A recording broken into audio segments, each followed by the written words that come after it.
వేరే వాళ్ళను చూసి విమర్శిస్తున్నారు. ఆ విధంగా విమర్శించే వాళ్ళు కూడా ఎక్కువ కాలం ఉంటారని నేను అనుకోను. కాకపోతే వాళ్ళు కూడా త్వరలోనే బయటికి రాక తప్పదు. ఎందుకంటే ఆడ రిక్రూట్మెంట్ లేదు. ప్రజల నుంచి వచ్చే సహకారం కూడా చాలా తక్కువ అయిపోయింది. వీళ్ళతోటి మనం అనుబంధంగా లేకపోతే సంబంధం కలిగి ఉంది అని అంటే ప్రభుత్వం వైపు నుంచి కూడా వీళ్ళ మీద ఒత్తిడి ఉంది. ప్రజల మీద కూడా ఒత్తిడి ఉండి ప్రజలను తీసుకొచ్చి విచారించటము, కేసులు పెట్టటము, వాళ్ళని అనేక రకాలుగా కోర్టుల చుట్టూ తిప్పటము ఇవన్నీ జరుగుతున్నాయి. కాబట్టి అట్లాంటప్పుడు ప్రజలు కూడా ఎందుకు పోతారు వాళ్ళ దగ్గరికి? దూరంగా వాళ్ళు కూడా భయప్రాంతులు అవుతున్నటువంటి పరిస్థితి ఉంది. కాబట్టి చుట్టూ వాళ్ళకు ఉన్నటువంటి మార్గాలన్నీ మూసుకొని పోయాయి.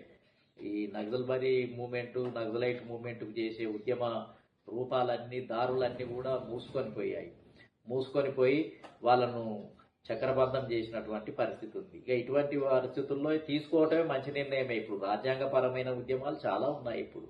కాబట్టి ఆ ఉద్యమాల్లోకి రావటం అనేది కరెక్ట్. అయితే దురదృష్టం ఏంటంటే మీరు అడిగినట్టుగా ఇప్పుడు లొంగిపోయిన తర్వాత వీళ్ళ యొక్క పరిస్థితి ఎట్లా ఉంటుంది అని చూసినప్పుడే ఒక విచిత్రకరమైన పరిస్థితి నాకు అనిపిస్తుంది. వీళ్ళు లొంగిపోయిన తర్వాత ఏం చేయాలి?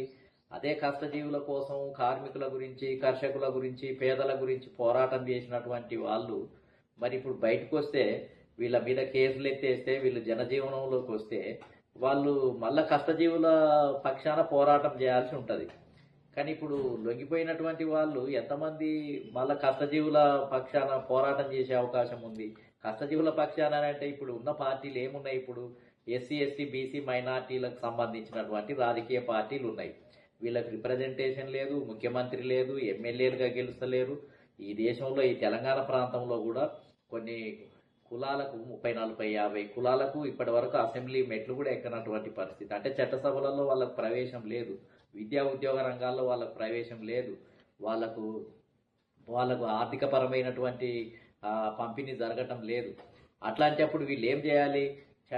లీగల్గా ఉన్నటువంటి ఉద్యమాలే ఇప్పుడు బాబాసాహెబ్ అంబేద్కర్, మహాత్మా జ్యోతిరావు పూలే, కాంశీరామ్ గారి మార్గంలో నడిచే ఉద్యమాలు, అట్టడుగు వర్గాలు నాయకత్వం వహించే రిపబ్లికన్ పార్టీ కానీ, బహుజన్ సమాజ్ పార్టీ కానీ, మేము పెట్టినటువంటి రాజ్యాధికార పార్టీ కానీ, ఇంకా బడుగుల నాయకత్వంలో, బహుజనుల నాయకత్వంలో అనేక పార్టీలు, ఈ రెడ్డి వర్గము, కమ్మ వర్గము, వెల్మ వర్గాలు, అక్కడ ఉన్నటువంటి కార్పొరేట్ సెక్టారు వందల వేల కోట్లతోటి వాళ్ళు మొత్తం ఏంటంటే రాజకీయాలను నడిపిస్తూ, పత్రికలను నడిపిస్తూ వాళ్ళు ఏంటిది అని అంటే 85% ఉన్నటువంటి ప్రజానీకానికి రాజ్యాధికారం దక్కకుండా వాళ్ళు అదేవిధంగా మరి వ్యవస్థలో వచ్చినటువంటి అనేక రకాలైనటువంటి మార్గాలు ఏవైతే ఉన్నాయో వాటిని లభించకుండా చేస్తున్నారు.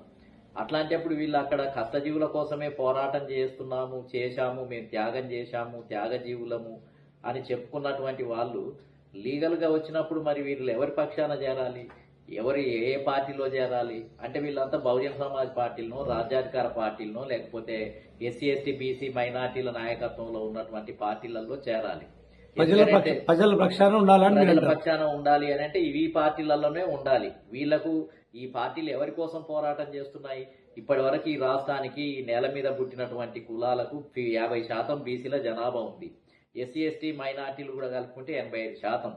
ఈ 85% ప్రజానీకం ఈ రాష్ట్రంలో ఇప్పటి వరకు ముఖ్యమంత్రులు కాలేదు, ఎమ్మెల్యేలు కాలేదు, మంత్రి పదవులు లభించడం లేదు.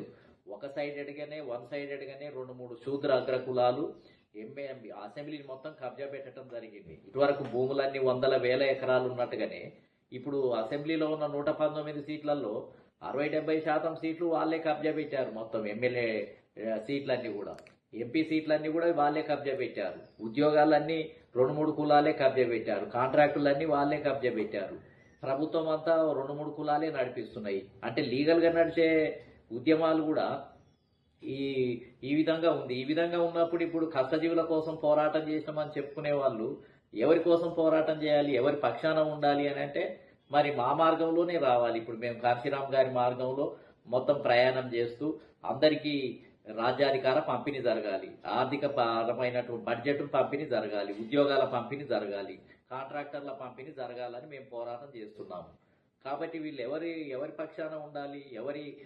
ఎవరికి నాయకత్వం వహించాలి? బయటకు వచ్చినప్పుడు ఏ పార్టీలలో పనిచేయాలి? సార్, మీ ఆలోచన ప్రకారంగా ఇప్పుడు ఎవరైతే ఉద్యమకారులు ఉన్నారో, నక్సలైట్లు ఉన్నారో వాళ్ళు కూడా కొంతమంది నాయకులు, పెద్ద నాయకులు, వాళ్ళు కూడా అగ్రకులాల వాళ్ళే.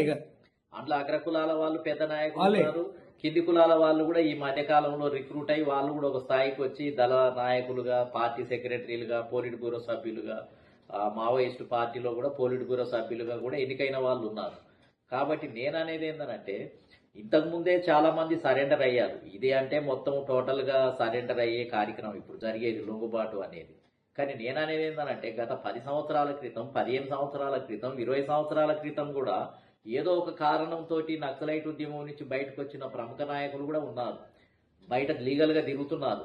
అలాంటి వాళ్ళంతా ఎక్కడ పోయారు అని మేము ఎంక్వైరీ చేస్తే వాళ్ళందరూ మళ్ళీ కాంగ్రెస్ పార్టీ చుట్టూ, బీఆర్ఎస్ చుట్టే తిరుగుతున్నారు. అంటే కాంగ్రెస్ పార్టీ భూస్వాముల పార్టీ. ఒకప్పుడు ఈ కాంగ్రెస్ పార్టీ మీదనే ఈ నక్సల్బరీ ఉద్యమం ప్రారంభమైంది. భూస్వాములు, పెట్టుబడిదారులు, దళారులు, మొత్తం వ్యవస్థ అంతా కూడా భ్రష్టు పట్టిపోయిందని కాంగ్రెస్ పార్టీకి వ్యతిరేకంగానే నక్సలైట్లుగా తయారయ్యి ఉద్యమం చేసి ఈ పార్టీనే ఏరివేయాలి, నిర్మూలించాలి, శత్రువులని ఏందనంటే శత్రు నిర్మూలన జరగాలి అని పోరాటానికి దిగినోళ్ళు.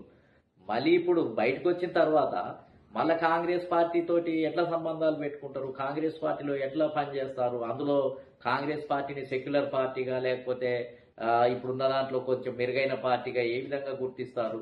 తెలంగాణ ఉద్యమం పేరుతో చూసాం మనం. 2001 నుంచి 2001 కంటే ముందు కూడా ఉద్యమాలు జరిగితే ఆ ఉద్యమాలు ఎవరి నాయకత్వంలో జరిగినాయి? మొత్తం అంతకుముందు అయితే చెన్నారెడ్డి గారి ఉద్యమం అయితేనేమో రెడ్డి వర్గం నాయకత్వంలో ప్రధానంగా ఎక్కువ వాళ్ళే లాభపడే విధంగా జరిగినటువంటి ఉద్యమం 1969లో వచ్చినటువంటి మూవ్మెంట్. తర్వాత కేసీఆర్ ప్రారంభించిన ఉద్యమం కూడా మరొక అగ్రకులాలు నాయకత్వం వహించిన ఉద్యమం. అంటే నక్సల్బరీ మూవ్మెంట్ నుంచి ఏదో రకంగా బయటకు వచ్చి లీగల్గా ఉండి, కవులు, కళాకారులుగా ఉండి, మేధావులుగా ఉండి, చిన్న చిన్న నాయకులుగా ఉన్నవాళ్ళు తెలంగాణ ఉద్యమంలో కూడా రెడ్డి వర్గం వాళ్ళు లీడ్ చేస్తున్నటువంటి ఉద్యమాల్లో పనిచేశారు తప్ప కొండలక్ష్మణ బాబు లాంటి వాళ్ళు, మా లాంటి వాళ్ళు మేము ప్రత్యేకంగా తెలంగాణ రాష్ట్ర సాధన కావాలని ఒక పక్క ఉద్యమం చేశాం మేము, మరొక పక్క బహుజన ఉద్యమం కూడా జరగాలి, ఈ తెలంగాణ వస్తే ఒక్కటే సరిపోదు, తెలంగాణ వస్తే బహుజనులకు లాభం కలిగే విధంగా ఉండాలి అని బహుజనులను చైతన్యం చేసే విధంగా మేము ఉద్యమాన్ని ప్రారంభించాం. ఈ ఉద్యమాలకు ఎవరు ఏ కమ్యూనిస్ట్ వాళ్ళు కూడా కొండలక్ష్మణ బాబూజీ వెనకాల కానీ, మాలాంటి వాళ్ళ వెనకాల కానీ, బీఎస్పీలో కానీ, లేకపోతే రిపబ్లికన్ పార్టీలో కానీ, రాజ్యాధికార పార్టీలో కానీ వీళ్ళెన్నడూ కూడా వచ్చి చేరి ఇది కష్టజీవుల పార్టీ, పేదల పార్టీ, వీళ్ళ డిమాండ్ ఏందనంటే రాజ్యాధికార పంపిణీ జరగాలనే డిమాండ్ ఉంది అని ఏ కమ్యూనిస్టు ఉద్యమంలో పనిచేసిన వాళ్ళు వచ్చి ఈ పార్టీలలో చేరిన దాఖలాలను చూడలే. ఒకరో ఇద్దరో ఉన్నారు. ఇప్పుడు బొజ్జ తారకం గారు ఉన్నారు, మేమందరం ఉన్నాము అని అంటే ఒకప్పుడు కమ్యూనిస్టులుగా ఉన్నాం. నేనైతే 1986లోనే కమ్యూనిస్టు పార్టీల నుంచి బయటకు వచ్చి బయటపడి బహుజన ఉద్యమాల్లోకి వచ్చాం. అట్లా ఒకరో ఇద్దరో బయటపడ్డ వాళ్ళు ఎస్సీ ఎస్టీలే సంబంధించిన వాళ్ళే వచ్చారు. కానీ అసలు అగ్రకులాలు అనుకునే వాళ్ళు ప్రోగ్రెసివ్ వాదులము, ప్రజాతంత్రవాదులము అని చెప్పుకునే అగ్రకులాలలో ఉన్న నక్సలైట్లు ఎంతమంది ఈ పార్టీలలో చేరారు? ఆ అగ్రకులాలకు సంబంధించినటువంటి వాళ్ళు నక్సలైట్ ఉద్యమంలో చాలా మంది పనిచేశారు. మేము ప్రోగ్రెసివ్ వాదులం, కష్టజీవులము అని అక్కడికి వెళ్ళారు. మళ్ళీ ఇప్పుడు లీగల్గా వచ్చిన తర్వాత వాళ్ళు కష్టజీవుల పార్టీలు అయినటువంటి పేదల పార్టీలు, కార్మికుల పార్టీలు, అదేవిధంగా కుల వృత్తులు చేసుకునే కులాల వాళ్ళు ఎక్కువగా ఉన్నటువంటి పార్టీలలో వీళ్ళు ఎందుకు ఇందులో వచ్చి రిక్రూట్ అవటం లేదు, ఎందుకు వీళ్ళు నాయకులుగా పనిచేయటం లేదు అని పార్టీలు అని అంటేనే ఒక చిన్న చూపు ఉన్నటువంటి పరిస్థితి ఉంది. అంటే నేనేమంటున్నాను అని అంటే వీళ్ళు ఏ భూస్వాములకు వ్యతిరేకంగా, పెట్టుబడిదారులకు వ్యతిరేకంగా, కార్పొరేట్ సెక్టార్కు వ్యతిరేకంగా మరి ఏదైతే తిరుగుబాటు చేశారో మళ్ళీ వాళ్ళు వచ్చి ఏదో రకంగా మళ్ళీ బీఆర్ఎస్ అలాంటి లక్షణాలనే కలిగి ఉంది, కాంగ్రెస్ పార్టీ కూడా అలాంటి లక్షణాలనే కలిగి ఉంది. మళ్ళా ఆ పార్టీలలోనే చేరిపోయి ఆ పార్టీల చుట్టే తిరిగితే వీళ్ళు ఇంతకాలం చెప్పింది అంతా ఉత్తదేనా? వీళ్ళంతా వేరే అభిప్రాయంతో ఉన్నారా? అంటే వీళ్ళకు నిజమైన దృక్పథం లేదా, కష్టజీవుల దృక్పథం లేదా అనేది మాకు కల్పిస్తుంది. కాబట్టి గతంలో తెలంగాణ ఉద్యమం పేరుతోటి వచ్చి చేరిన దాంట్లో ఎంతో మంది ఎమ్మెల్యేలు అయ్యారు. ఏది కాంగ్రెస్ పార్టీలో ఇప్పుడు ఎమ్మెల్యేలుగా సార్. ఇప్పుడు మీరు వాళ్ళకి ఏం చెప్పదలుచుకున్నారు సార్? మీరు ప్రజల పక్షాలు ఉండమంటున్నారా, వేరే పార్టీలకు వెళ్ళకూడదని మీరు? నేను చెప్పేది ఏంటిది అని అంటే తెలంగాణ ఉద్యమంలో చూస్తే నక్సలైటు సంబంధాలు కలిగినటువంటి వాళ్ళు, సానుభూతి పరులు, లీడర్లు, మేధావులు, కళాకారులు అంతా కూడా రెడ్డి అదేవిధంగా వెలమ వర్గాల నాయకత్వంలో ఉన్నదానికే పనిచేయడం జరిగింది. ఆ విధంగా చేయటం వల్ల మీరు చెప్పేది ఒకటి చేసేది ఒకటిగా కనిపిస్తుంది, జనానికి వేరే రకంగా కనిపిస్తుంది. ఇప్పుడు మేమేమంటున్నామనంటే ఇప్పుడు లొంగిపోయే వాళ్ళలో ఎక్కువ మంది కనీసం ఏంటంటే బహుజన సమాజ్ పార్టీ లాంటి దాంట్లోనన్నా బడుగు బలహీన వర్గాల నాయకత్వం వహించే ఉద్యమాలకు మీరు నాయకత్వం వహించాలి, ఇక్కడ పనిచేయాలి, ఇక్కడ నాయకులుగా కొనసాగాలి. అట్లా కొనసాగిస్తేనే మీరు చెప్పిన దానికి విలువ ఉంటుంది, మీరు చెప్పిన దానికి అది సూటబుల్ అవుతుంది.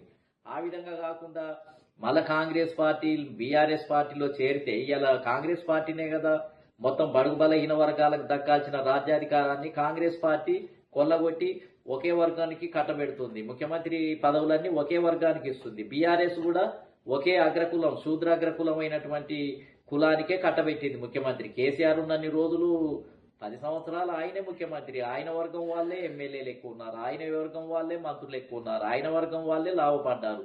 ధనిక వర్గం ఆ పార్టీలో తయారైపోయింది. కాబట్టి మేమనేది ఏంటిది అని అంటే వీళ్ళు ఖచ్చితంగా రానున్న కాలంలో పునరాలోచన చేయాలి, బాగా కింది స్థాయికి ఆలోచన చేయాలి.